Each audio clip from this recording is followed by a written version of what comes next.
Life Management Science Labs would like to acknowledge that we live and produce this podcast on the traditional lands of the Wurundjeri people. We'd also like to acknowledge the traditional owners of the lands of our listeners and our international colleagues. We'd like to pay our respects to the elders past, present, and emerging.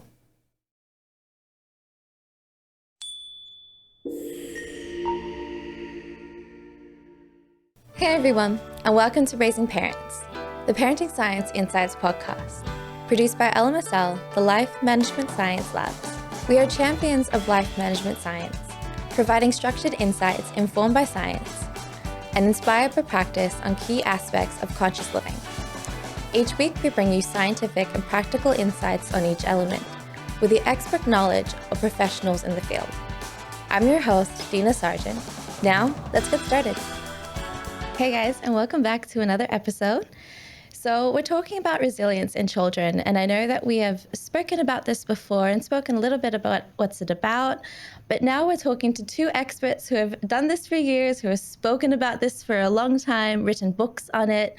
We're joined by Bob Brooks and Sam Goldstein. So thank you so much for both of you for joining me today.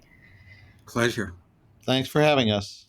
It's the first time we've had a dual guest on any show held by our company, so it's a very interesting experience for us.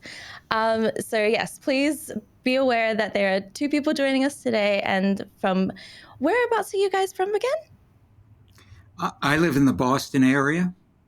Okay. And I'm in Salt Lake City, and I can tell you that your first foray in having two guests, we're going to spoil you, because Bob and I are just very good at two guests. Well, that's very good to hear. I pretty much feel like I'm probably not going to say a word this entire episode, and I am very happy about that because it's very early in the morning for me and coffee has yet to kick in. So I think it's a very good thing. Well, what Sam didn't say is if we're not good, it's the last time you'll have two guests. That's right. Oh, yes. Yeah. So you guys are the guinea pigs today on the show. So I think it's the best duo I've probably ever seen on a podcast. So I'm very excited to have you guys both speak. Thank you. So I would love to know a little bit more about how you both got into it, because it's not something that you're just it's not a job that you see as a career profession sort of in schools or talking about kids all the time. So what got you both into it? Sam, why don't you start and tell how we met? Sure. So Bob starts working as a clinical psychologist a very, very long time ago, and eventually finds himself working with children who were really stressed and really struggling. And when I start working, I was a brain researcher, and then I decided I liked children better than rats. And I started a clinic here with a neurologist. So I'm a neuropsychologist. So a neuropsychologist is interested in the process, not so much the diagnostic label. But I, too, was seeing children with lots of problems. Both of us were seeing Job's children, as it were, from the Bible, children who were carrying lots of struggles with them. And independently, we both came to realize that the bright star in each of these children wasn't what was wrong with them, but what was right with them. And you have to see enough children or enough examples of anything before the insight comes to you as to what am I really looking at. And so independently, we both began to realize that what's right is a much better predictor over time than what's wrong. And both of us would speak at conferences where there was an overlap. And I always enjoyed listening to Bob speak because not only is he a wonderfully entertaining and inspirational speaker, in fact, some people have called him the Billy Crystal of psychology. And you can see the resemblance. And I always learned something from listening to Bob, and I would assume him listening to me, although my talks were more harder science. And we were at a conference, and I proposed to him that we consider writing a book together about what's right, what variables predict good outcome despite adversity. And resilience up to that point had been an academic subject. trying to decide, is it better to have one parent or two parents? Is it better to be raised in one kind of a household or another, to have certain kinds of temperament or certain kinds of educational experiences? And I will tell you that I made a very reasonable proposal to Dr. Brooks. At that point, I had authored almost 20 books. He had authored 2, I believe. And I offered him the opportunity to work with me. And he very graciously declined. I think more because the last person he worked with wasn't a very enjoyable experience. And Bob, I'll let you finish the story. Actually, it was 3 books. But what happened was I mentioned it to my wife at this conference, and she said, "You turned Sam down? He really gets things done." And so I called Sam because of my wife, and for some reason she really was crazy about Sam. And that led to our first book together, which was called Raising Resilient Children. And since then, how many? It's been about 14 books or 15 books that we've done. And since Sam complimented me, just to let you know, the reason this works so well is Sam, my wife is convinced, is cloned 4 times because he does so much. But we've had such a wonderful relationship in discussing new ideas, and really has led us, as we look at the books we did, to different themes.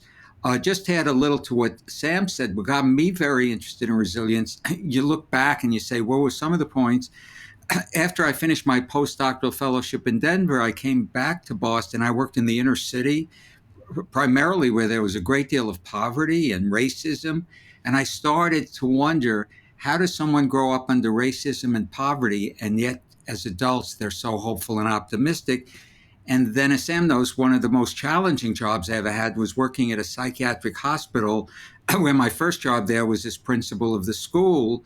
And there, too, when we were doing some longitudinal follow-ups, I was amazed how these kids were really doing much better than we would have anticipated.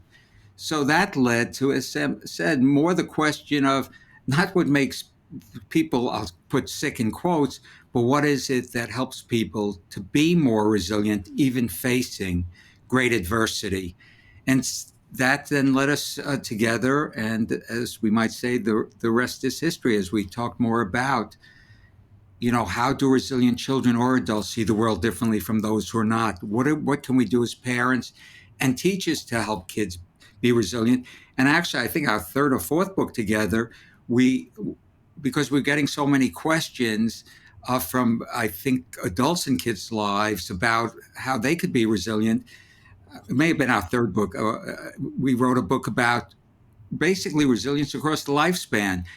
What do we do in our adult lives through our senior years to be resilient? So the ideas we really discussed are throughout the lifespan.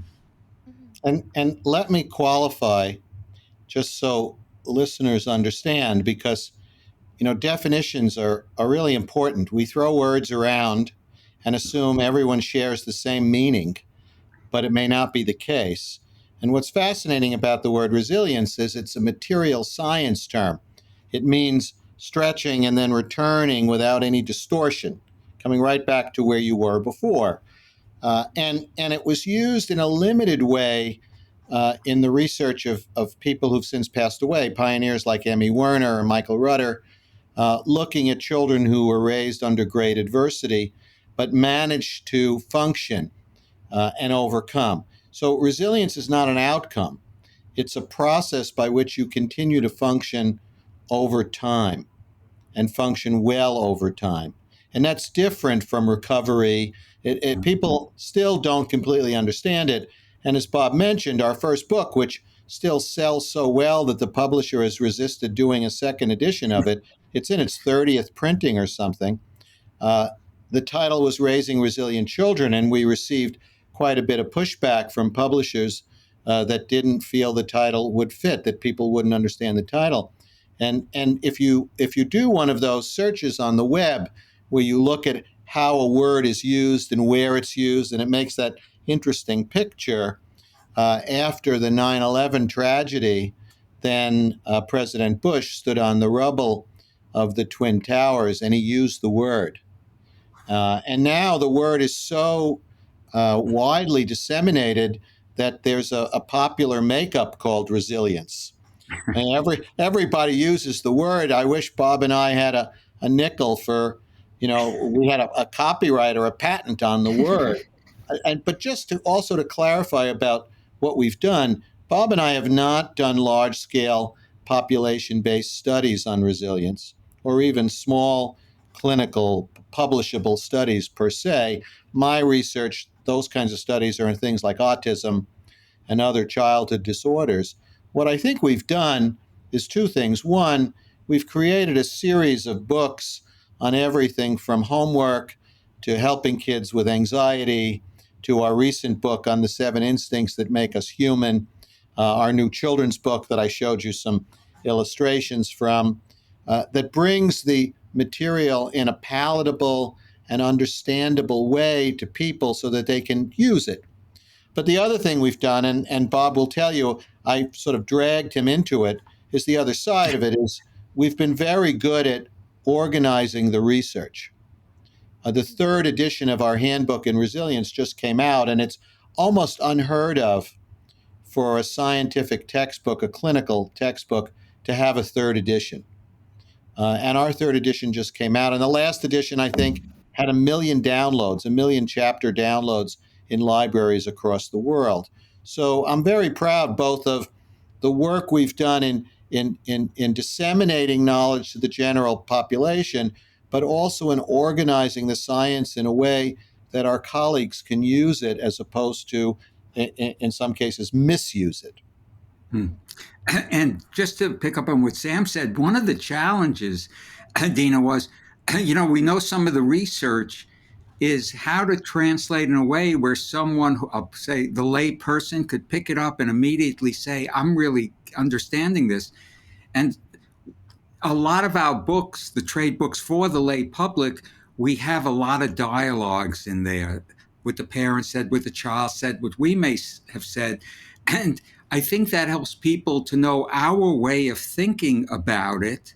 And also, the compliments we've gotten is it helps them to see when you would say something, when you won't, but it's all rooted in research. So we share with people, why would we say this?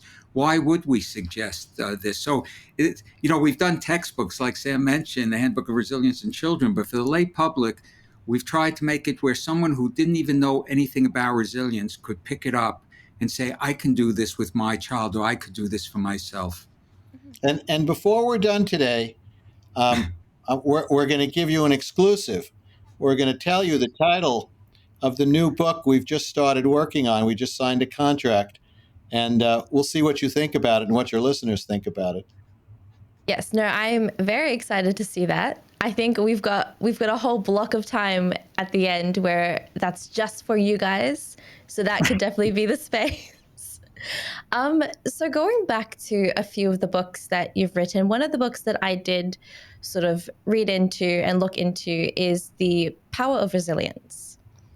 And looking into the preface of that, I loved how you added a real life experience of Ray Charles, I think it was, Yeah. and sort of his life and his growth into resilience and just the things that he's had to overcome. So how important to you is it to have that real life experience in books, and interview these people, these children who have grown into adults and sort of overcome a lot of strife throughout their life? Do you want to take that, Sam, and I'll add to it? Oh, sure. Well, if you read the preface of our books, a lot of our stories are compilations. Some are true, complete stories, and some we've taken pieces to try and illustrate to people a particular theme or a particular idea. And the stories range from just brief vignettes to, in our Tenacity book, themes that we pick up again. Tenacity starts with a story of a boy that I saw when he was 6 years old with high-functioning autism, very bright, but clearly very autistic. And he comes back to see me 35 years later. after I'd worked with him. And it's this, the book starts with the story of why he comes back to see me and ends with the story of, what happens to him and why it happens to him. I do think we learn as human beings in very different ways. We say you can't learn to swim by sitting on the side of the pool, but we have motor neurons in our brain that fire when we watch people do things. So you can learn by doing, you can learn by watching, you can learn by listening, you can learn by discussion. We learn in lots of different ways. And I think Bob and I, the formula that we've tried to invest in our trade books is to help people learn by listening to other people's stories, by providing practical guideposts, by offering ideas of obstructions, things that will get in the way. We've tried to create a framework to help people learn in various ways in a foundation in which we think people learn best. And just to add to that, as in terms of the question, Dean, I was thinking so much of it, even though some may be compilations, so many of the ideas really arise from the interactions we have. Whether, I know in my case, and Sam has a lot of varied experience too, whether it's sitting one-to-one with an individual or being the principal of a school in a psychiatric hospital and looking at kids and how they behave, or hearing the stories of parents and what might help them.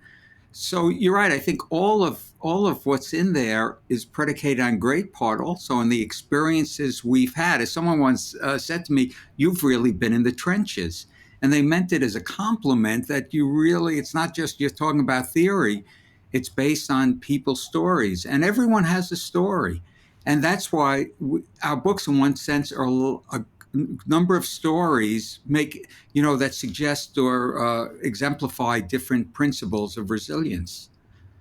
The other thing I'll say that I'm proud of for Bob and I is that if you partial out our textbooks from our trade books, a lot of authors, and we're both New Yorkers, Bob and I, we grew up not far from each other. Bob's 10 years older than me.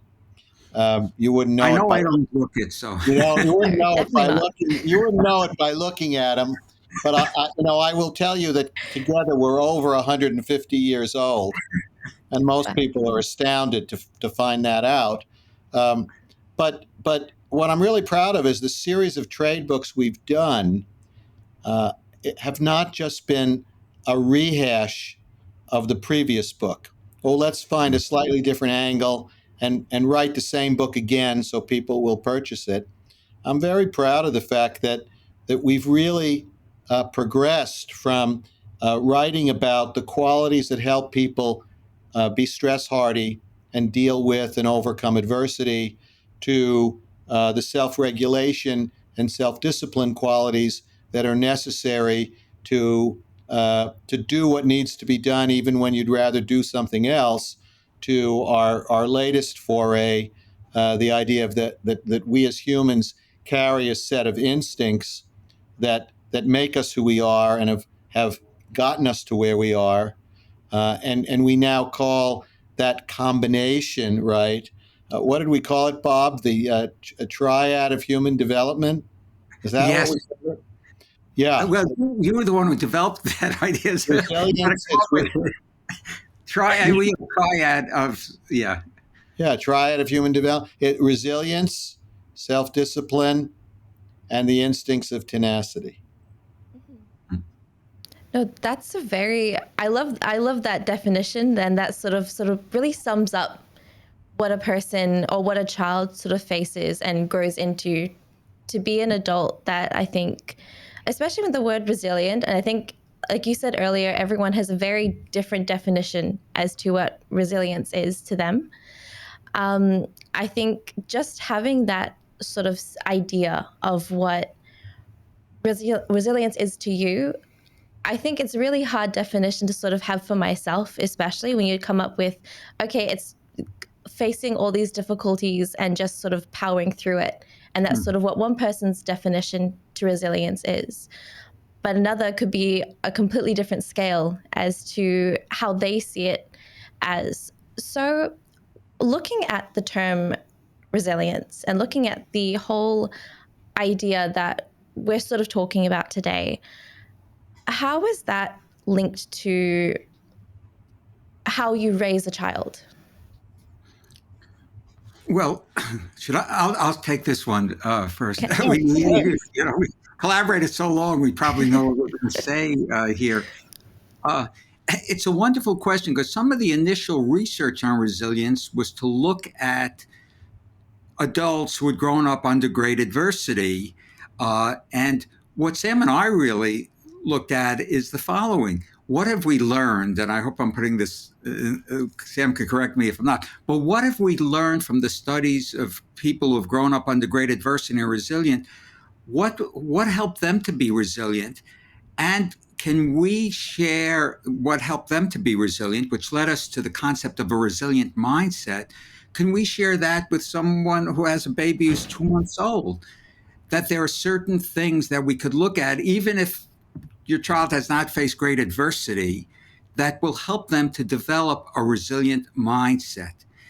And so what we did, and this was really a fun part, was to look at what are some of the main things that help people develop a resilient mindset. Actually, Dina, you read the adult book, The Power of Resilience, and in there, if you looked at the chapters for raising resilient children and the chapter headings for the power of resilience, they're the same because it's like throughout the lifespan, it's the same principles. Just to give you one example, and there are several because I think we have like 10 aspects of the mindset. One of the things we also looked at was what today might be called social emotional development. But when I was writing one of my first books, this was pre-SAM, and it was about school climate, I was amazed how many people, when I did a questionnaire, it was very informal, one of the most positive memories of school was when they were asked to help out. Like, I remember when a teacher asked me to pass out the milk and straws. I remember when a teacher asked me to tutor a younger child. And in our book, Raising Resilient Children, we said, which we would elaborate on in our book in Tenacity, we said, within each child, there seems to be this wish to help. Like right up, this drive to help. And as we share different clinical examples of people we had worked with, we both realized that a very good therapeutic strategy was when kids, especially who felt very poorly about themselves, had gone through a lot, when they were engaged in helping others. So when I started going up to do more work in schools, one of the first questions I would say is, say about a patient, what is one thing this patient does at school which helps him or her feel that they are making a positive difference? And I know in the book, The Power of Resilience, we have a whole chapter because even in our adult lives, we know it helps people to be resilient when they're helping others. So that's one of the aspects of the mindset. And from an early age, we said parents can help kids, engage kids in helping others, even saying, I could use your help right now.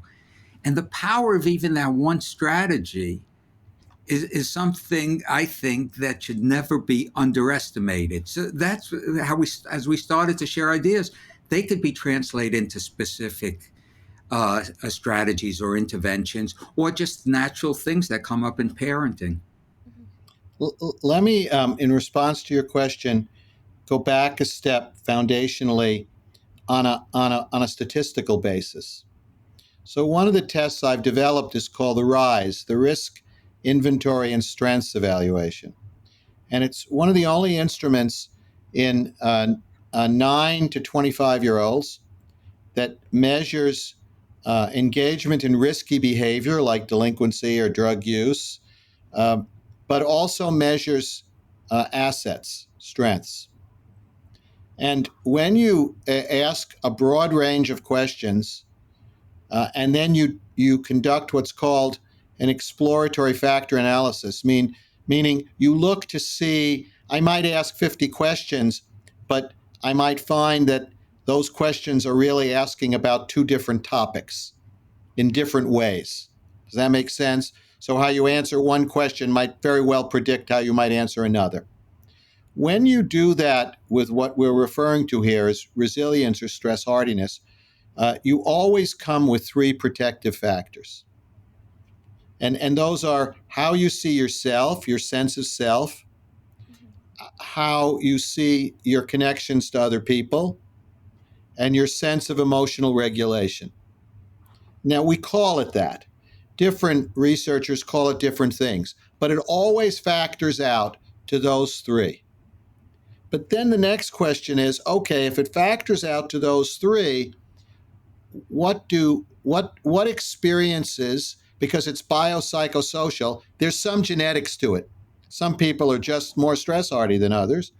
But what kinds of experiences, under what categories, would enhance that sense of, of capability, of mastery, your sense of self, or enhance that sense of connections to other people?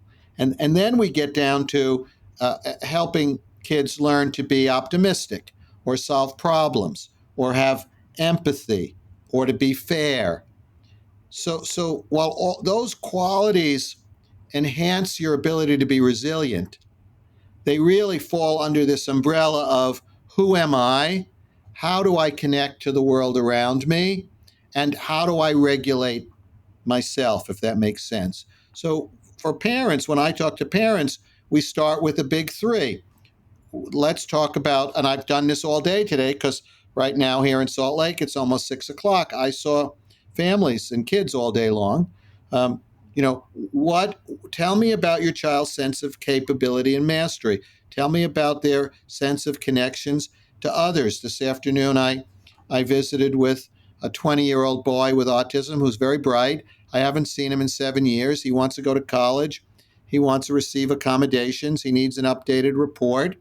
And he's very bright, but he's completely disconnected from other people.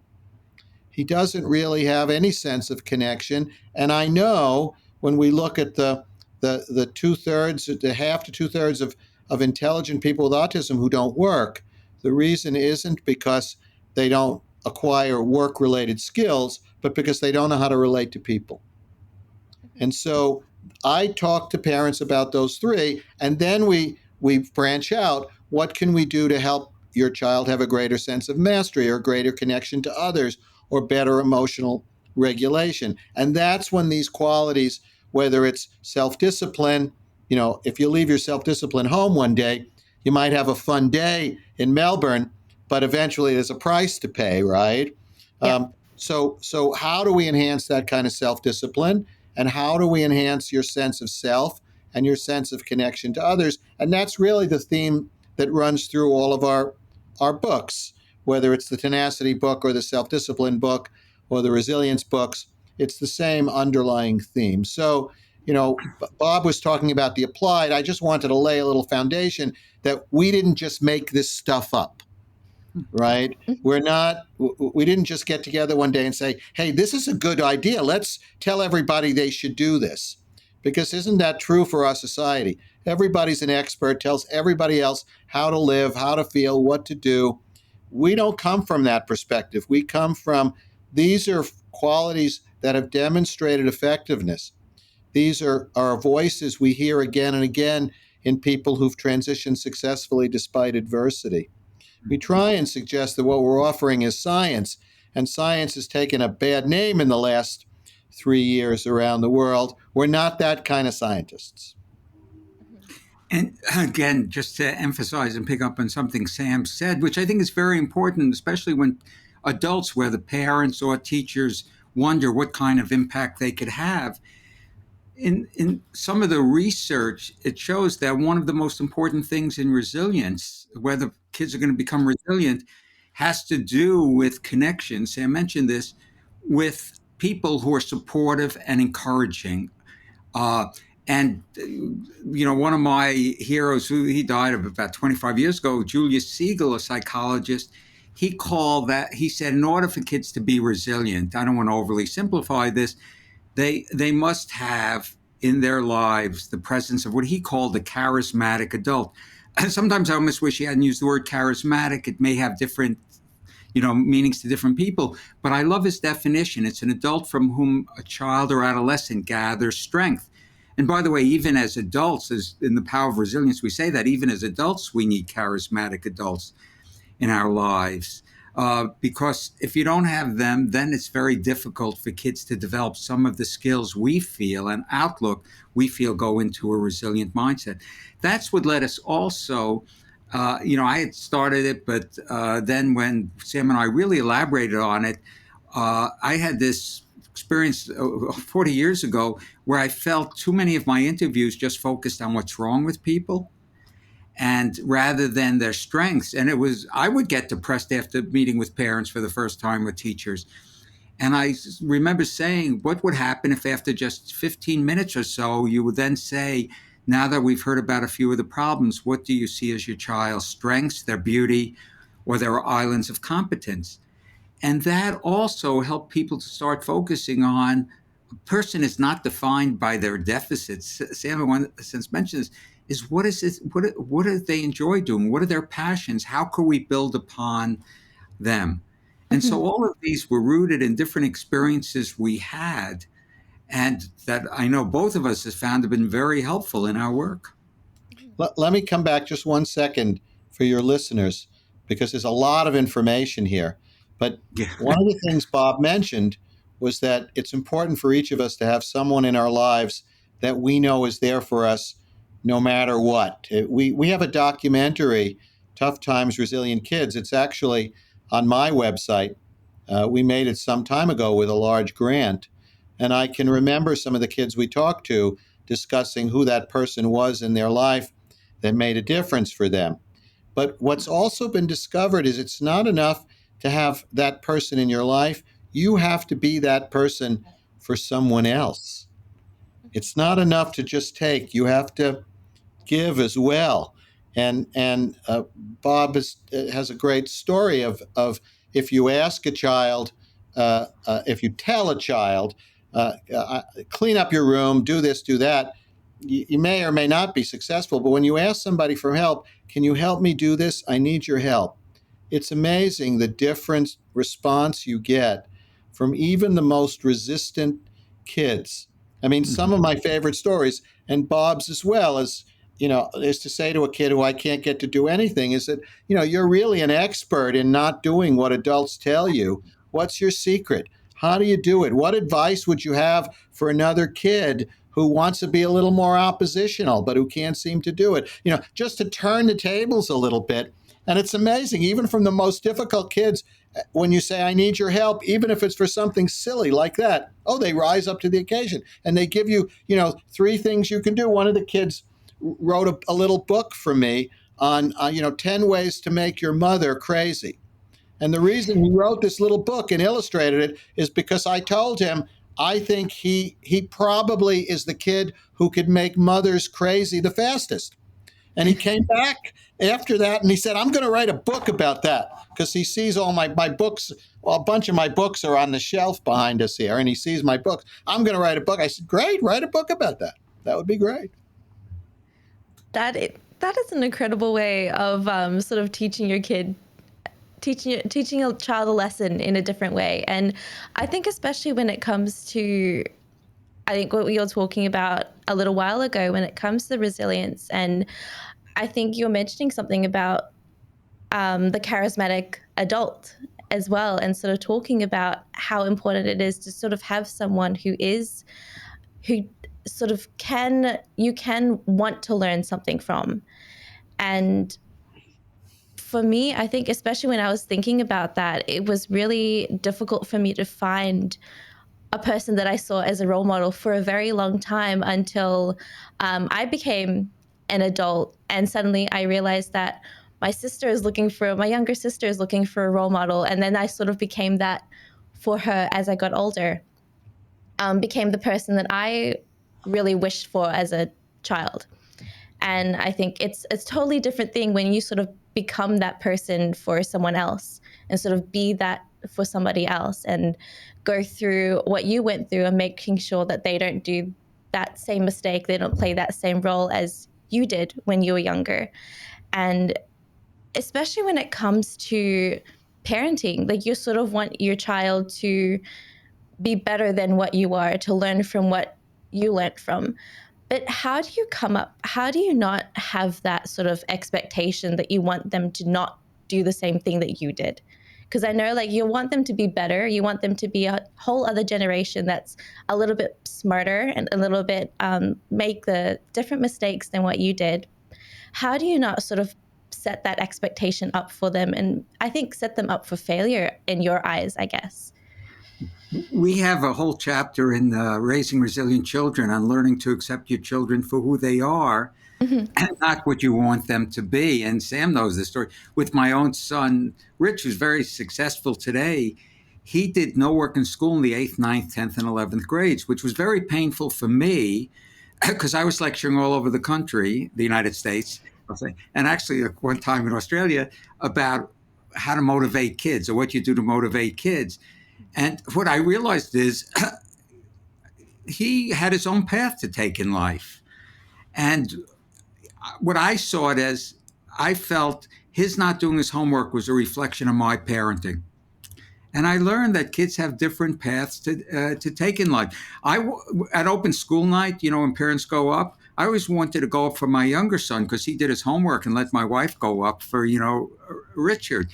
I think as parents, and that's why we have a whole chapter on this, is can we accept kids for who they are? That doesn't mean we don't discipline them, we don't set limits, but kids are not brought into this world to make us necessarily feel like good parents. And a lot of families I saw in therapy, one of the disconnects was what the parent wanted the kid to become and what the kid was capable of becoming or interested in becoming in that regard. It's very tough when a kid looks in your eyes and what they see is disappointment. It's very, and that I know with Rich. And finally, I woke up. My wife actually read some of the books Sam and I wrote. So she had better ideas about raising kids, I guess, than I actually followed through on. When he was a great kid, he had many strengths, these islands of competence.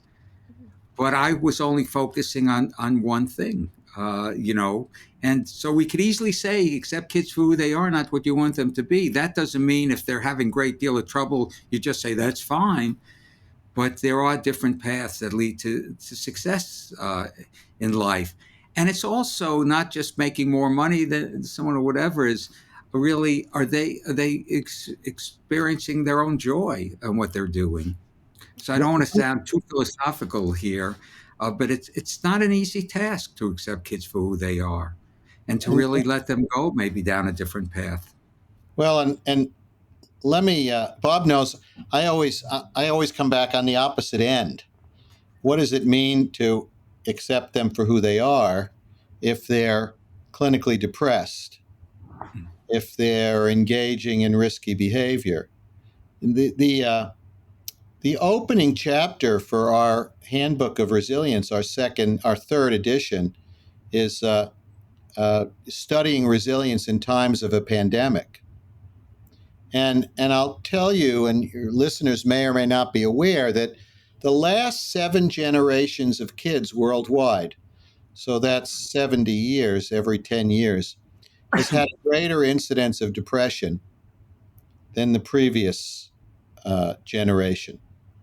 And just before COVID, teenagers in North America, I think in Australia as well, but I know for sure in North America, had about a 1 out of 5 chance of having a major depressive episode before age 18, which means it lasts usually a year, can last longer.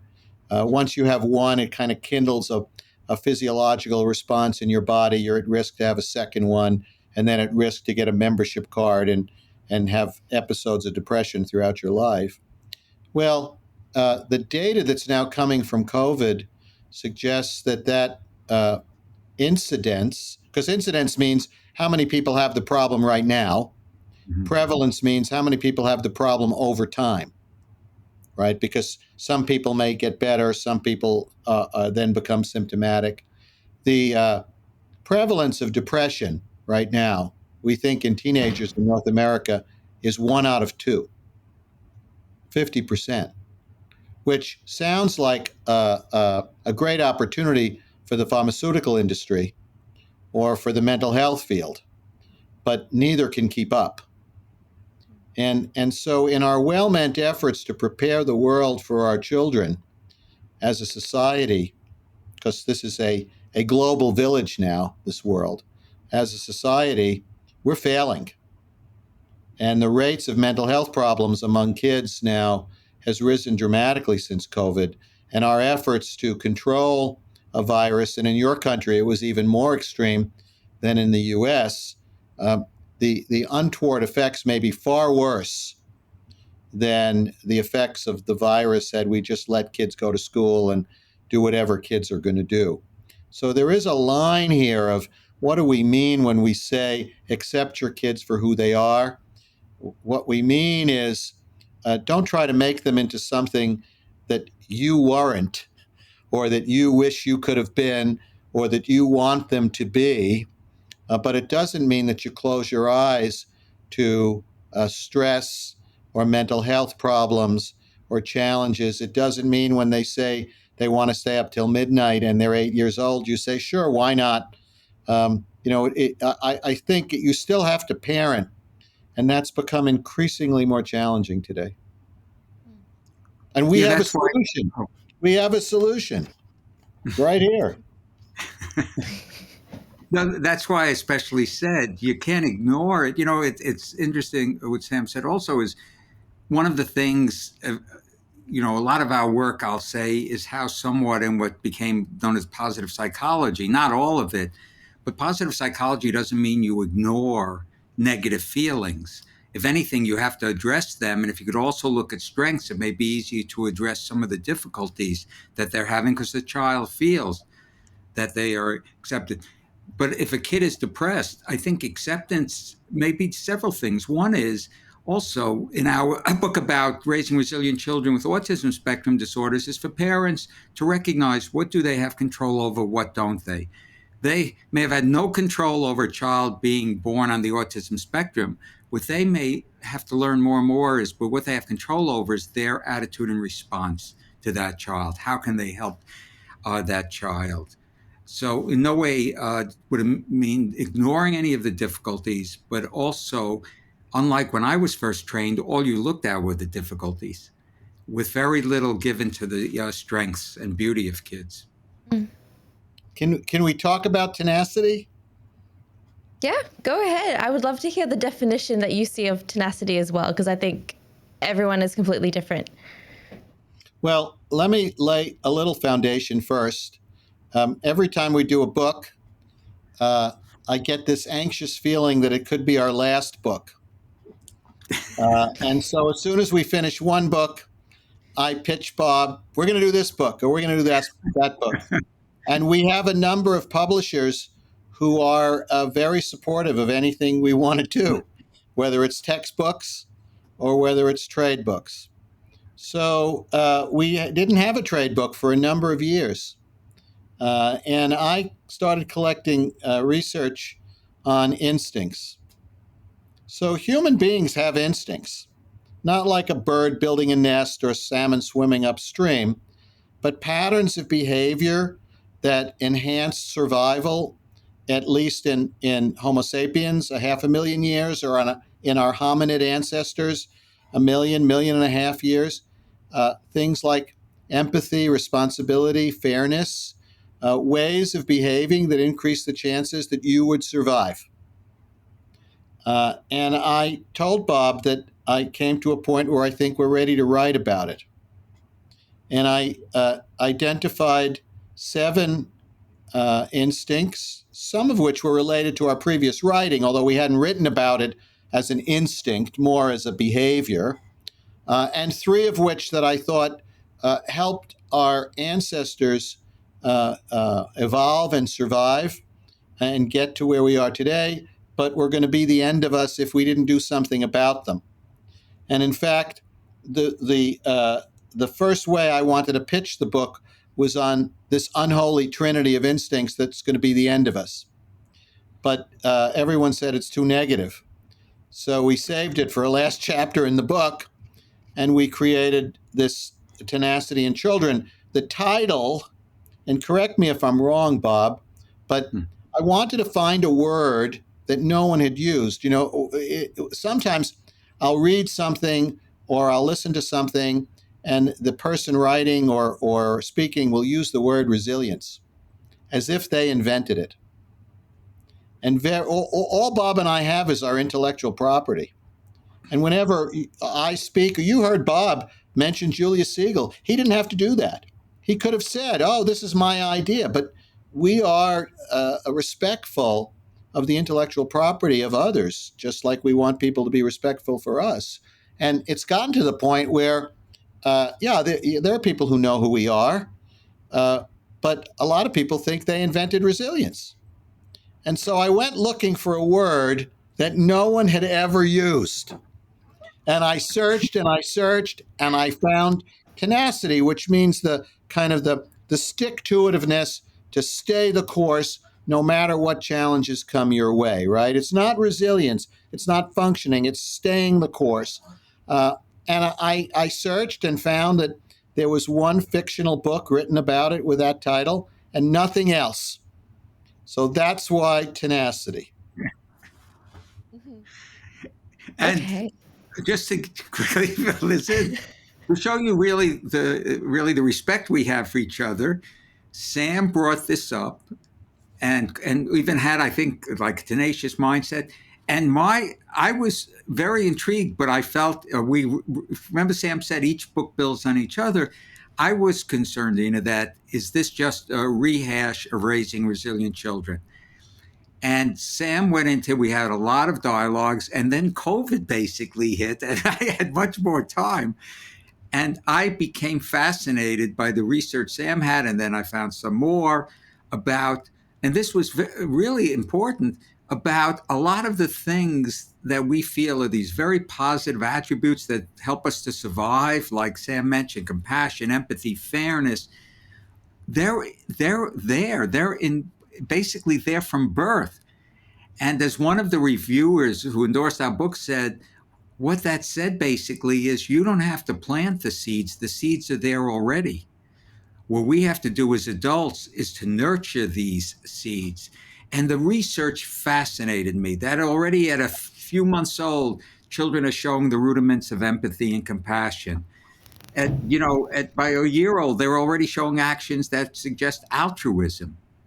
And this is from birth. So it's very exciting in that regard in terms of writing this book and saying there's some wonderful, instincts there. And then Sam had the unholy trinity. The unholy trinity. Yeah, that was the last chapter. Instincts that served our generations many, many thousands of years ago to survive.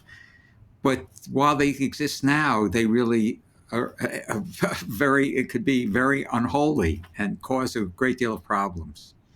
I'll tell you those three, and then maybe we could just touch on the seven, and each of us has a favorite one we like to talk about, and maybe we could talk about that. But so the unholy, so imagine it's 1 million years ago or 500,000 years ago. Your awareness about the world is pretty limited. It gets dark.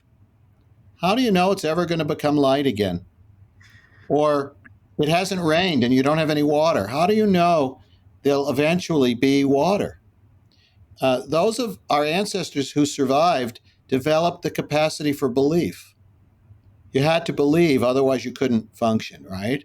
And belief is the foundation of the formation of religion. And this is not an anti-religion talk, because this has nothing to do with religion. But if you look at the world today, I have a saying, belief's a valuable ally in the absence of fact. But some people just in a dogmatic way, hold on to their beliefs even when the facts are on the table. And you can see what rigid belief, politics, religion, COVID, whatever the case is, you can see how it's tearing the world apart. Here in the United States, political beliefs, a lot of it erroneous beliefs on both sides, are just kind of tearing our society apart. So one is belief. It got us where we are, but now it's created more problems. The second is a fear of difference, because 300,000 years ago, you didn't venture across the valley to the other tribe because they would see you as a source of food. There was no hesitation in eating, others of your kind if they weren't within your tribe. And look at how that fear of difference how we are afraid of anything different, skin color, religious belief. Again, it's out of control. And finally, what I call brain dancing, which is a term coined by a famous anthropologist that implies that at any given moment, any of us could lose control. And to real aggression, to perceived aggression, we respond aggressively. So belief, fear of difference, and an aggressive response to any problem. I'll challenge you to look at the news today and tell me that in one way or another, those three phenomena, which are instinctual, meaning something you come to the world with, that are shaped one way or the other, that those three phenomena are not responsible in a major way for so many things that are wrong in the world.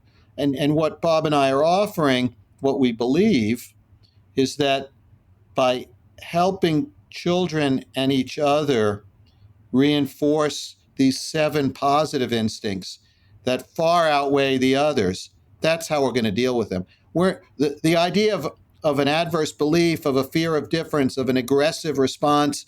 We are an aggressive species. That's how we got here. 100,000 years ago, if Bob wouldn't share his food with me, I hit him over the head with a big stick, and I took his food. We are really old. And aggression was a way of surviving, but not today. And that's what we're arguing is that we can fix what's wrong in the world. We can make it better, but not by trying to legislate it or mandate it or force it on people or pretend we have to teach it to people. No, we just have to recognize these 7 instincts in ourselves and in each other and make an effort to reinforce them. Mm-hmm. So what are these 7 instincts? I know that I think you mentioned earlier that you both have a favorite. You both have one that you would love to focus on. One of my favorites is actually compassionate empathy. Is that what we call it? I don't. Right. So I'll tell you just quickly because I have it in front of me. Yeah, so you have it in front of me. We wrote a book. I remember it right away. But let me tell you what we did. So we wanted to make it ours. As we've gone along, we've tried to be a little more savvy about creating terminology that is identified immediately with our work. So we took a word like optimism and put intuitive in front of it. Intuitive optimism. Motivation, intrinsic motivation, not external, but motivation comes from inside. Empathy, we put compassionate in front of it, compassionate empathy. Altruism, genuine altruism, doing it for no secondary gain whatsoever. Responsibility, virtuous responsibility. Fairness, measured fairness, being fair, but not so fair that it harms you. And finally, simultaneous intelligence, which I will explain in a minute. So we put a modifier in front of each of these terms, optimism, empathy, responsibility, that everybody's very familiar with, but we put that modifier because we want to define it in a specific way. Mm-hmm. So which one is sort of one that you love to? Well, in the book, we offer parents an understanding of what it is. We explain the research that we didn't just make this up, and then we give them guideposts to create experiences for their children that will bring these out even in the most challenging child. Because some children have no sense of responsibility, no sense of empathy. But if you're patient, eventually you can make those genes express themselves. Well, just to give you an example, and Sam could go into simultaneous intelligence, but compassion and empathy, actually, as we were looking at it, empathy, as we know, I don't want to overly simplify it, the ability to put yourself in the shoes of another person and see the world through their eyes. But by adding compassion, there are actually some people who said they are separate. Empathy is trying to understand someone. Compassion is actually being of help to them. You know, we were talking about that before. And the other things we always try to do in our books is to have, say, parents or a caregiver think about questions that will help them to be more empathic. So just to give you, Dina, very quickly, we have these questions in the book. What words do you hope your children will use to describe you? Because every kid has words to describe the parent. What do you intentionally say or do so they're likely to use these words? Do you think the words they use will actually be the ones you hope they use? And especially, I know in my clinical practice or in workshops, it gets people to do a lot of thinking. How am I coming across? You know, it got me to think about when my son Rich was not doing homework. The moment I came home, the first question I asked him is, "Did you do your homework yet?" Why would you start with a question that immediately aroused negative feelings? And I kid with parents, but I said, "How would you like it if you came home from work and your first thing your kid said is, 'Did you finish all your work at work today? Because if you didn't, there's no television for you tonight. And if you worked harder, we could live better.'"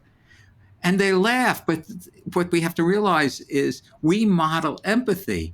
And when I ask those questions, as funny as they may be, that's how kids often experience, "Did you do your work today?" Because all you're focusing on is one aspect rather than saying, "I love you," or something else before you get into that.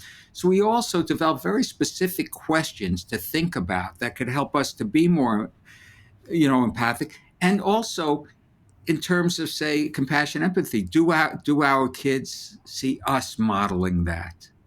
How would they describe us? So the compassion, empathy is one that it's like asking who's your favorite child. All of these are very important. They overlap to somewhat. But one of Sam's, the simultaneous intelligence, for me, was a very important addition. And I'll turn it to Sam. So 120 years ago, unfortunately, intelligence was defined as how much you knew. Because the earliest studies in trying to define intelligence decided to study children in school who were doing well versus who weren't. And obviously, the kids doing well had a broader range of knowledge at their disposal. And that myth of intelligence has continued until, maybe the last 15 or 20 years. And we stand on a very exciting time in which we now appreciate that intelligence is a malleable concept. It's not set in stone. And that intelligence isn't about how much you know, but how well you solve problems. And the term simultaneous comes from the work of A.R. Luria, who is a Russian neuropsychologist. He's since passed away, the father of neuropsychology. And Luria coined this term, simultaneous, to describe what critical thinking in human beings is all about. So if your listeners have been multitasking while they're listening to this, they should stop and just think about this. So listen to what I'm going to tell you. So what does simultaneous mean? It means seeing all the pieces at the same time. If I say 2, 4, 6, 8, 10, you only need to know 10 to predict 12. It's a predictable sequence. If I say 1, 3, 6, 10, 15, think about it, Dina. 1, 3, 6, 10, 15. Got a guess for what number comes next? I could not tell you. I have a hard time forming the first three words together, three numbers together. I don't need to put you on the spot. No, that's okay. Next number is 21. Okay. To see that, you have to simultaneously appreciate how every number relates to every other number. If I take a number out of the pattern, you can't figure it out. If I give you 10 facts about an animal and you randomly pick 3, you might choose an animal that matches the 3, doesn't match the remaining 7. Intelligence in our species, 100,000, 200,000 years ago, what was intelligence all about? It was about scanning the environment, seeing danger, knowing where there was sustenance, knowing where there was shelter. It was about solving patterns, solving problems by seeing patterns in the environment. And that's really what intelligence is all about. And when we, in fact, I have a test called the Cognitive Assessment System that measures intelligence that way. It's a series of tasks. And we've evaluated Aboriginal children in the outback and affluent children in suburbia And it doesn't matter where you are, what your culture is, whether you're living at the poverty level or in great affluence, doesn't make a difference. At the same age, kids perform exactly the same way on these tasks, regardless of their skin color, regardless of what they've learned in school, because it's not about what they've learned or acquired. It's about how they can solve an abstract problem they've never seen before. Circle, square, empty space. What comes next? Red circle, red square, green circle, green square, blue circle. What comes next? Now 2 variables. You keep increasing variables. A true measure of intelligence is you know what you have to do, but you can't figure out any longer how to do it. When we define intelligence that way, the differences between ethnic groups, between cultures, between societies, almost 100% washes away. When we define intelligence that way, we demonstrate that we can teach children to think critically. Sure, we're not going to make geniuses out of everyone, but we demonstrate that when you teach children to think in a critical way, they generalize what they learn, they take it other places, and their grades go up, and their scores go up, and their ability to apply knowledge to solve problems improves. This is a wonderful time in which we're slowly in education realizing that we have erroneously categorized children by who's smart and who's not by what they know, not how well they can solve problems. And when you do that, regardless of our skin color, regardless of where we live or who raised us, we really are all the same. It's pretty exciting. No, that sounds really interesting. I think especially in terms of when you put a child in a school, you expect them to take what they learned from a school and put something into it. There's no prior knowledge. There's no, okay, what do you already know? Like you start from, for here in Australia, you start from prep and you're basically taught everything that you're supposed to know at that certain grade level. And everyone sort of has to know things at that grade level. It doesn't really matter whether you are learning more than that, whether you've already learned it or anything like that. There is no like prior knowledge that's sort of expected. And I've got a lot of friends who are prep teachers who work in like primary school, and they just say that the kids that get thrown in there, they are so talented in so many other aspects, but because they don't fit in with the curriculum that's sort of set in place, they're just having to get held back every single year. Like there's one child that my friend tells me about. She teaches the 2nd grade, and he's been held back twice now because his English isn't great. But he's so good in math, he's so good at creativity, but just because that English standard, he doesn't speak English at home, he comes from a cultural background, and that sort of sets him apart from everyone else. And it's so sad to keep hearing the fact that he does get held back just because of that one aspect, because he's lower in English. So it's really interesting to see how schools sort of handle kids who aren't at an expected level that everyone else is supposed to be at. Well, you understand that schools were created to keep children out of the workforce. The original reason for schools was to not let an 8 or a 9-year-old go to work in the mines because you could pay them a lot less and you could take advantage of them. So now we put kids in schools and we say, well, what are we going to do there? Well, teach them some things, but don't teach them anything that's relevant to going out in the world and being successful, because when they leave school, then they'll take the jobs away from the people who are already out there. If education was truly a business, we would look at people who have created ideas in all areas that have made our lives better.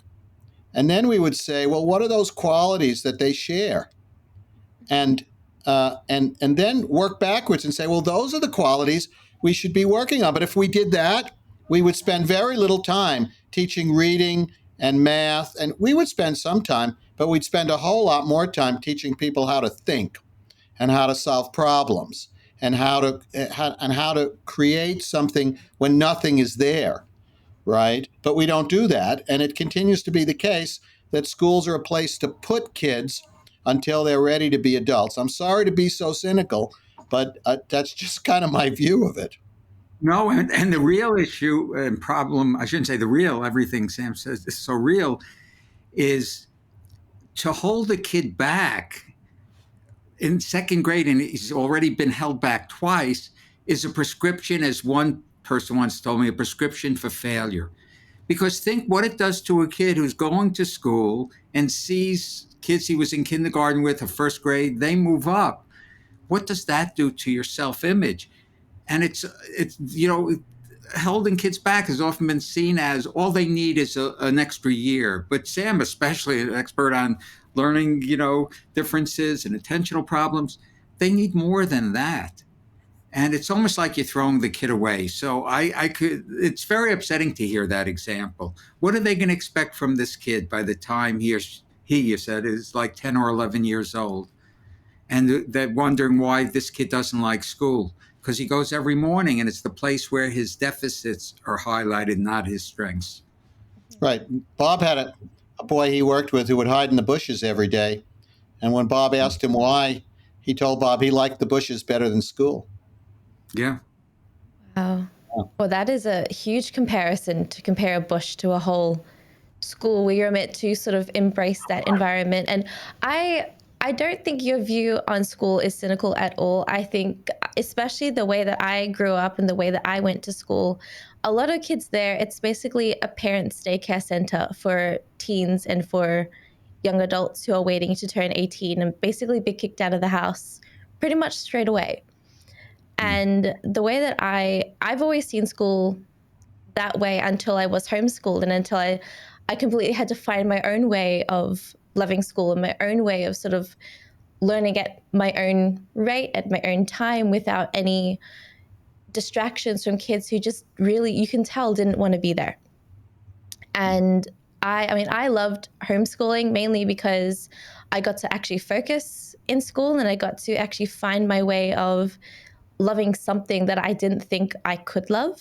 And I went from, I think in public school, I was pretty much a C and D average in most of my subjects. And then the first year of homeschool, and I came out in A's and B's. And that was a huge jump for me to find out that it wasn't this school life that I didn't like. It was just the environment of particular schools. And it was just finding that interest that I needed to have. In the front of one of our textbooks on school consultation, I don't remember if it's the book that Bob and I did together or the one I did alone, I had a quote from a child I worked with who said, "I really like to learn, I just don't like school." Mm-hmm. Yeah. No, I completely understand that.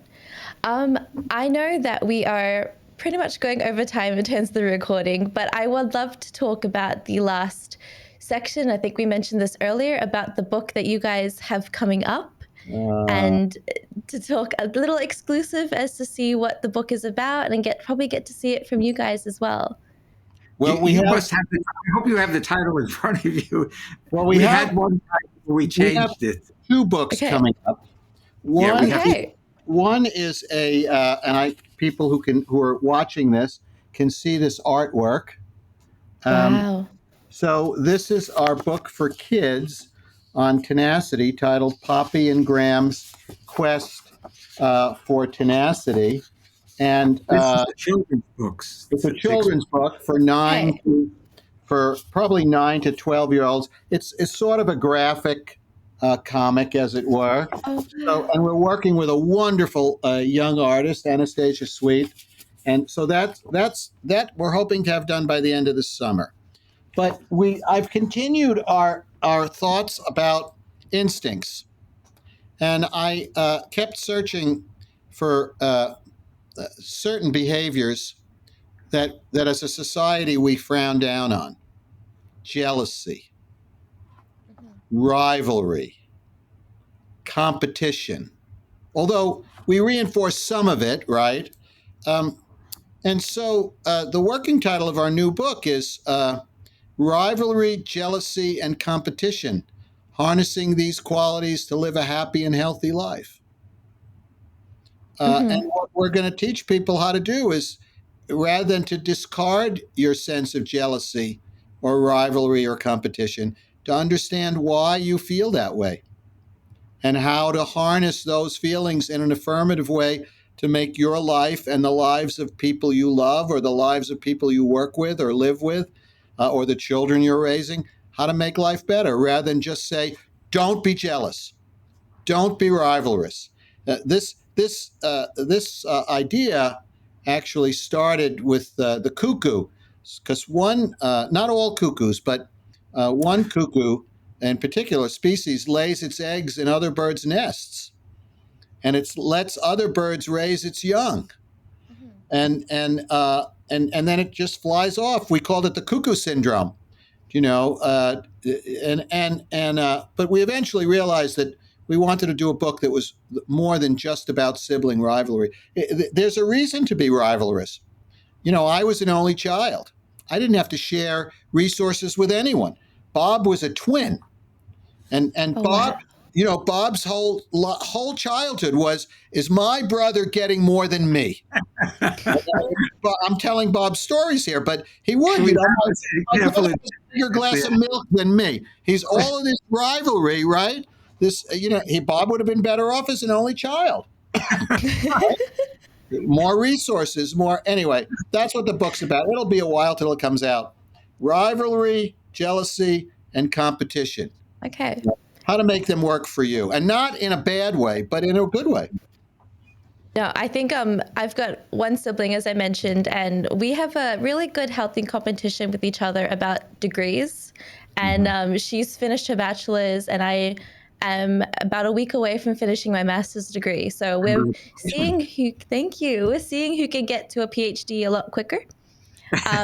Just because we want to be the first in our family to be called doctor. That's pretty much the only reason why we both are signing up to do a PhD later on in life. And yeah, so that is a healthy competition that's been going on pretty much since we both started school. Right, absolutely. There's a perfect example.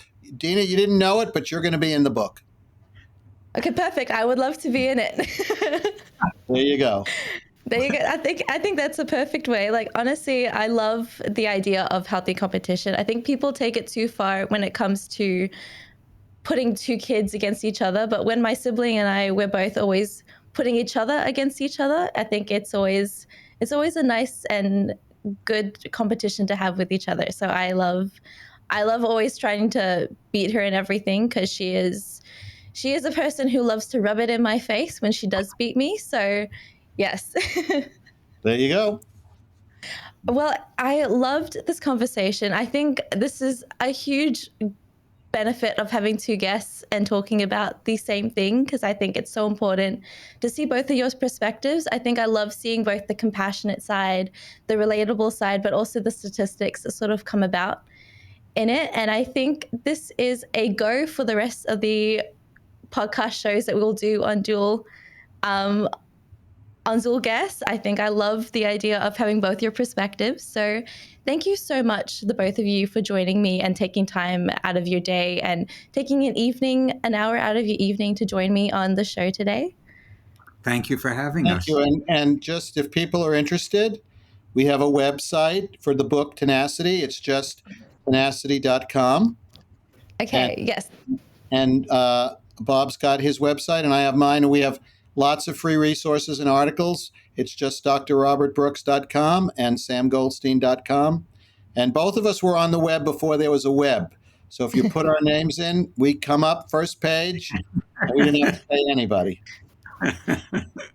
Perfect. I will always ask that question at the end of the episode to sort of have the websites, and I'm so glad that you beat me to it. Oh, okay. So yes, thank you so much for joining me. And, if any of the guests, any of the audience members have any questions, we'll definitely send them over, because I'm sure that there will be plenty of questions on things that we didn't get to discuss and on things that probably I have missed in the discussion as well. So we'll definitely send those through to you. And hopefully we'll. Yeah, and both of us have toured Australia a couple of times. Not in a while, so I'm always open for an invitation. Oh, we'd love to have you in the studio the minute that you do. Yeah, well, I love Australia. Yeah. Yes, I love the idea of living in another country, but I will take an outsider's perspective on it any day. Yeah. All right, well, thank you so much for listening, guys, and I will see you guys in the next episode. You've been listening to Raising Parents, the Parenting Science Insights podcast, produced by the Parenting Science Labs, a division of LMSL, the Life Management Science Labs.